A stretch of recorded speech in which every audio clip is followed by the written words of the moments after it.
개인 사업자의 업무용 승용차 비용 처리에 대해 궁금하신 분들이 많을 텐데요.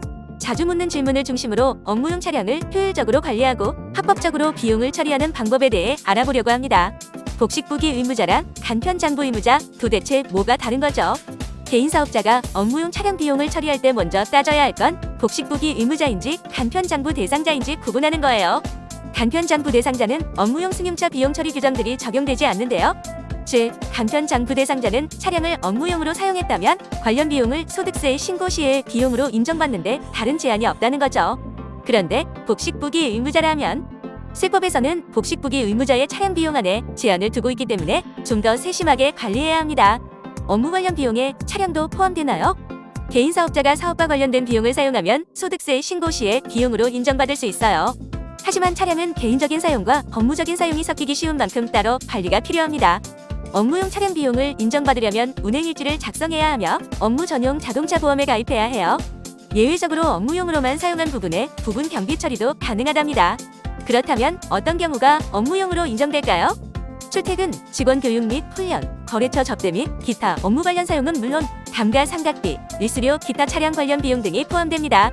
근데 운행일지를 꼭 써야 하나요? 안 써도 되는 경우도 있나요? 모든 차량이 운행일지를 작성해야 하는 건 아닙니다. 일부 차량과 업종은 운행일지 없이도 비용 처리가 가능해요. 차종은 경차, 트럭 등 화물차 9인승 이상의 승합차의 경우 인정되며 운수업, 자동차 임대업 등 노란색 번호판을 사용하는 차량 혹은 법인의 운구용 승용차가 해당합니다.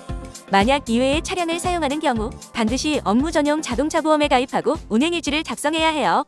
업무용 승용차 비용 인정 기준이 궁금해요. 첫 번째, 업무 전용 자동차 보험 가입은 물론 차량 운행일지를 작성한 경우 100% 비용이 인정됩니다. 두 번째, 보험은 가입됐지만 차량 운행일지를 작성하지 않은 경우 사용 금액이 연 1,500만 원 이하일 경우 100% 인정되며 금액을 초과할 경우에는 비용으로 인정받지 못합니다. 세 번째, 보험에 가입하지 않은 경우 사업자별로 한 대까지 인정되지만 초과할 경우 비용 인정 불가합니다. 단 복식부기 의무자의 경우 사용 비율의 50% 비용 인정돼요. 업무용 차량을 팔면 세금 처리는 어떻게 하나요?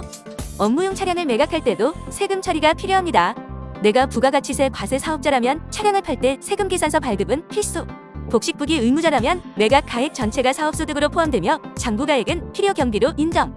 차량을 처분했는데 손실이 발생했다면 연간 800만 원까지만 비용 인정되며 초과했을 경우 비용이 인정되지 않고 2월에서 필요 경비로 상입. 개인적으로 사용한 차량이라면 부가가치세 과세 대상 제외되며 종합소득세도 비과세로 적용.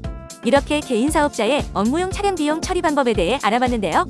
사업자를 위한 실용적인 세금 정보, 더 자세한 내용 확인하고 싶다면 채널 상단 혹은 더보기 링크를 통해 원택스에 방문해보세요.